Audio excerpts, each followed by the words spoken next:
Buenas noches, doctora, compañeros. A continuación les vamos a presentar un caso en el que se aplicará el método clínico. Este caso tiene como título una solución rápida y exacta y fue desarrollado por los integrantes del grupo: Cabezas Natalie, Guerrero Marcos, Guayas Betty, Ortiz Samantha, Palma Natalia, Rosero David, Salguero Jessica y mi persona Palacios Belén.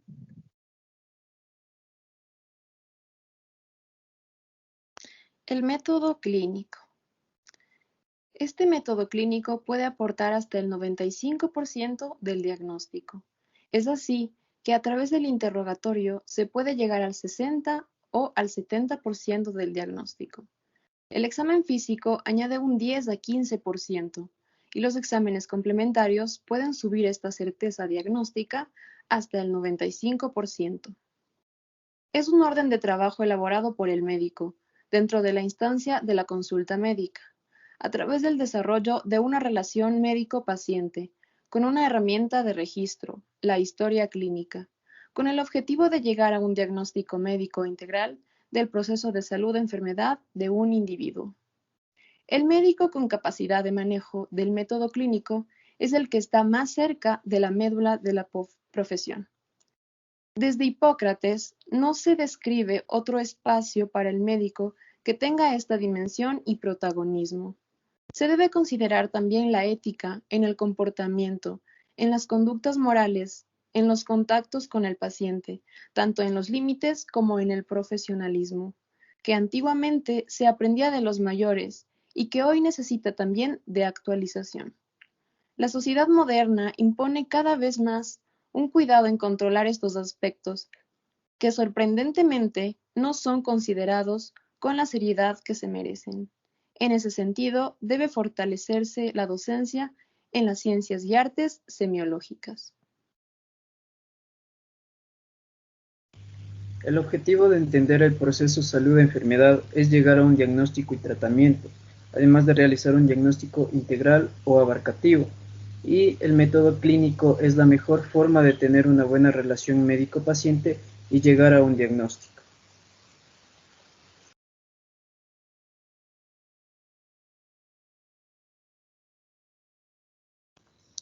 En cuanto a una solución rápida y exacta, tenemos un caso.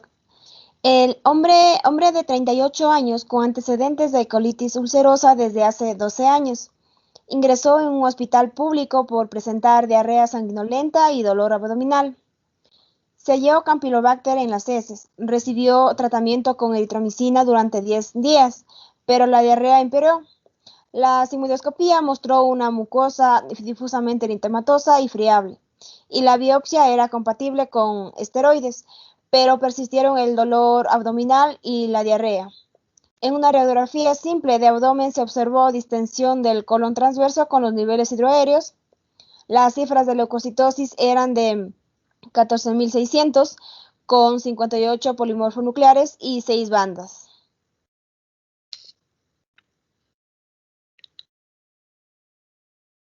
En cuanto a la primera etapa, que va a ser la identificación del problema, nosotros tenemos que el paciente tiene una alteración que ya está diagnosticada, que es una colitis ulcerosa, que la padece desde hace mucho tiempo. El paciente llega al hospital con síntomas que son diarrea sanguinolenta y dolor abdominal. Esta molestia le motiva a ir al médico y esto es lo que siempre se debe de tener presente, incluso si son síntomas inespecíficos, porque en este caso el dolor abdominal no es algo que nos dirija a una patología específica, aunque la diarrea sanguinolenta sí se podría llegar a tener en cuenta por la patología que ya tiene el paciente, que es la colitis ulcerosa, y la cual hay que tomar en cuenta para poder llegar a tener una resolución del problema.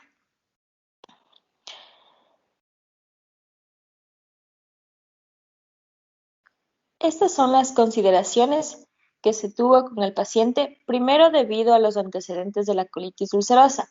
Nos vamos a preguntar si esta colitis ulcerosa empeoró debido a la presencia de una infección por Campylobacter, ya que no es un germen comensal en el adulto. Aunque al parecer la diarrea sanguinolenta y el dolor abdominal están relacionados con este tipo de infección y el tratamiento con antibióticos no ha producido ninguna mejoría, Si el medicamento que se empleó para tratar el Campylobacter, que es la eritromicina, pudo producir este tipo de síntomas, porque una complicación de esta es la colitis. Y esta está igualmente asociada con el sobrecrecimiento de Clostridium difficile, donde se podría disponer de un examen de la misma en heces para descartar esta posibilidad. También tendríamos que pensar si en este momento el paciente puede estar enfrentando un megacolon tóxico. Y para ello nosotros tenemos que conocer su estado general, indagando en el examen físico y preguntándonos lo siguiente. ¿Cuál es el grado de distensión abdominal que presenta el paciente? ¿Tiene el paciente ruidos intestinales o no? Si el paciente presenta o no fiebre. Y asimismo saber cuáles son las cifras de bandas y polimorfonucleares tóxicos. A su vez también se podría realizar más exámenes como una sigmoidoscopía para buscar una colitis pseudomembranosa como otro diagnóstico.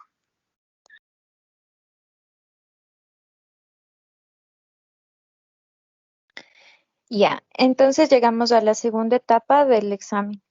Esta etapa consiste en realizar una búsqueda de información, la cual va a estar orientada a encontrar datos importantes que lleven a la resolución del problema.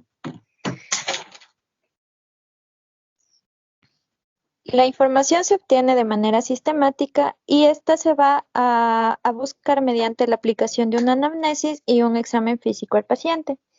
Entonces, durante este proceso del interrogatorio, nosotros vamos a tener que analizar cuáles son los datos que van a aportar a que nosotros podamos llegar a un diagnóstico certero y asimismo decidir cuáles no van a merecer que sean investigados con profundidad.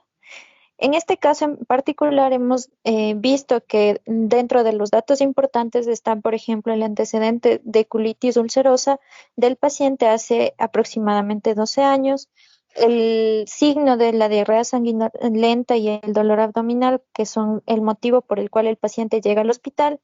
Asimismo, el hallazgo del Campylobacter en las heces, para el cual se dio un tratamiento que no funcionó.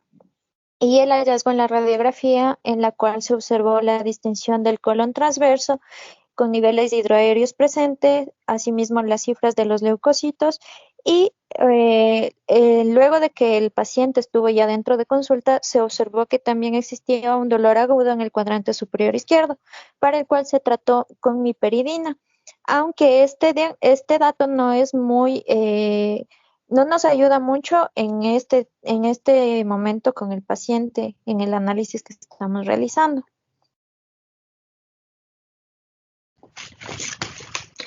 En la tercera etapa, en la formulación de la hipótesis, en base a la información obtenida de la historia de la enfermedad actual, el análisis que se le realizó al paciente, se llegó a una impresión diagnóstica, la cual se concluirá con los datos de los exámenes complementarios.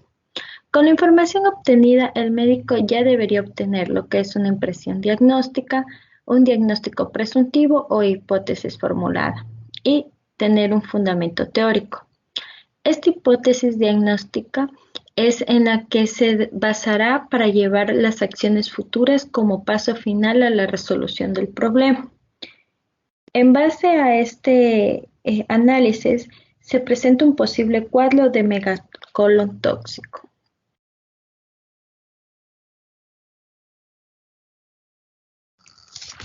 Cuarta etapa. En la cuarta etapa nosotros nos dedicaremos a la contrastación del diagnóstico. En esta cuarta etapa es someter a contrastación el diagnóstico presuntivo, el cual se realiza programando de una manera enfocada una diversidad de pruebas, tanto de pruebas diagnósticas como lo son de laboratorio, imagen y anatomopatológicas. Estas pruebas pueden confirmar o rechazar la hipótesis planteada, que en este caso es del megacolon tóxico. Ya. Pero estas pruebas diagnósticas, además de contribuir a nosotros confirmar nuestra hipótesis, también nos contribuye a excluir posibilidades diagnósticas. Aquí vemos lo que es la radiografía simple de abdomen. En esta radiografía es compatible con un megacolon tóxico, por lo que se trasladó al paciente a un centro médico. Al ingreso, el paciente se encontró afebril, con normalidad de las constantes vitales. El abdomen estaba distendido con dolor difuso a la presión. No se auscultaron ruidos hidroaéreos ni presencia de dolor de descompresión. A la exploración rectal se obtuvo una prueba de guayaco positivo, no dolor localizado a la presión. También se le realizó una sigmoidoscopía en la cual no se apreciaron cambios. Mediante esta radiografía, que son los exámenes complementarios, más la clínica del paciente, con lo cual presentaba dolor, distensión, una diarrea sanguinolenta, son todas estas que nos van a apoyar a nosotros confirmar la hipótesis planteada, que era de un megacolon tóxico.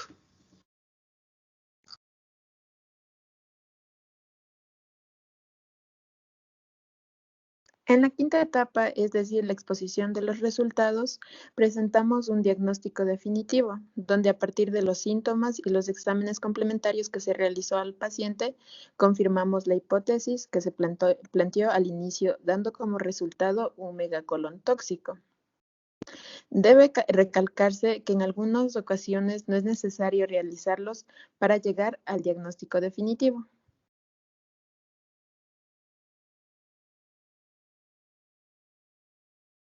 Instituir la terapéutica. Ayuda al médico a escoger la terapéutica correcta luego de analizar los signos clínicos del paciente. Ante un diagnóstico de presunción, instituir un tratamiento y si de este da resultado, vamos a apoyar a nuestro diagnóstico. En cuanto al tratamiento, se debe observar al paciente por 48 horas. Si el paciente responde al tratamiento, se debe continuar con el esquema terapéutico. De no ser así, se debe optar por una cirugía, ya que el paciente está más grave y por eso se debe intervenir. Después del tratamiento se realizó una radiografía donde se observa la dilatación del colon ascendente y transverso y otro aneurisma voluminoso del ángulo esplénico con niveles hidroaéreos diseminados, una tensión arterial de 115/75 milímetros de mercurio, una frecuencia cardíaca de 100 latidos por minuto, una temperatura de 38, leucocitos en 7200 con 60 de polimorfonucleares y 19 bandas. Aquí se recomendó una colectomía total urgente. Existen signos importantes que debemos reconocer. Si el paciente está extremadamente grave o no. Esto es muy importante ya que nos permite tomar la decisión de intervenir quirúrgicamente. Si está sudoroso o pálido, estos signos nos llevarían a pensar que existe fiebre, al igual que si presenta dolor a la palpación abdominal, defensa muscular, si hay ruidos intestinales o no. De igual manera, si existe hiponutrición crónica.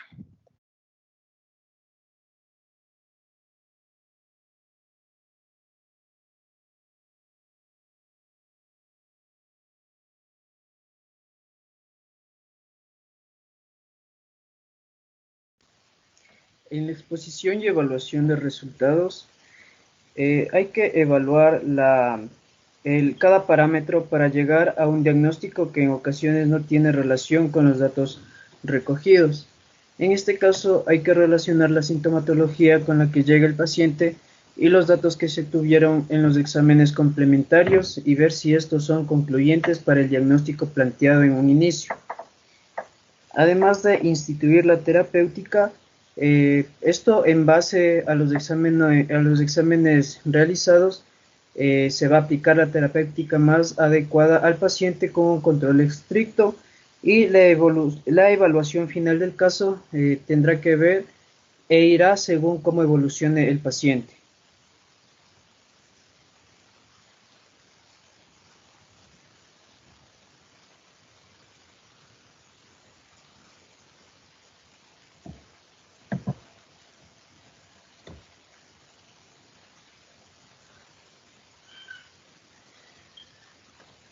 Ya.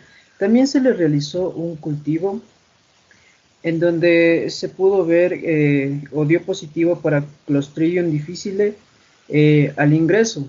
Además de esto, ya con todo lo antes mencionado, el paciente recibió tratamiento con vancomicina vía oral, 500 miligramos 4 veces al día, más un control estricto. A las 2 horas del tratamiento comenzó a bajar el dolor en su intensidad y el paciente seguía afebril. y disminuyó el grado de desviación a la izquierda en la fórmula leucocitaria. Una semana más tarde disminuyó la diarrea y existían menos anomalías en la radiografía simple de abdomen y las heces se volvieron negativas al guayaco. El paciente fue dado de alta a las 3 semanas de hospitalización. En algunos casos de megacolon tóxico se opta por el tratamiento quirúrgico, pero afortunadamente en este paciente con esta terapéutica o con este esquema se pudo resolucionar su caso.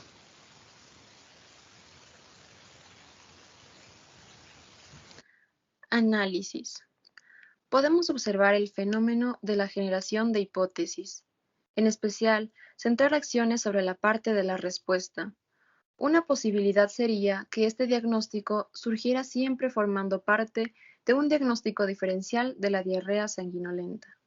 La consideración del diagnóstico de enteritis por Clostridium difficile puede basarse ocasionalmente en un vínculo fisiopatológico entre los antibióticos con lo que se trataba al paciente, más la disminución de la flora intestinal como respuesta, permitiendo la colonización de Clostridium difficile presente en el colon. Otra posibilidad es que el proceso desencadenante se base en el método heurístico, donde un paciente tiene diarrea y se ha tratado con un antibiótico. Se suscita la posibilidad diagnóstica de este patógeno. Se identifican ciertas características de interés para el proceso diagnóstico, empezando por el tratamiento como prueba diagnóstica, pues se permite descartar el diagnóstico en base a la respuesta obtenida a un esquema terapéutico instaurado. Si existe mejoría, la cirugía se pospone o incluso se evita. Si no es así, se practica una colectomía total sin demora. Aún así, pueden existir falsos negativos donde el paciente reaccione favorablemente, pero puede recaer más tarde y requerir cirugía. Por tanto, el actuar del médico fue correcto, pues se evitó que el paciente se complicara. Muchas gracias, doctora y compañeros, por su atención.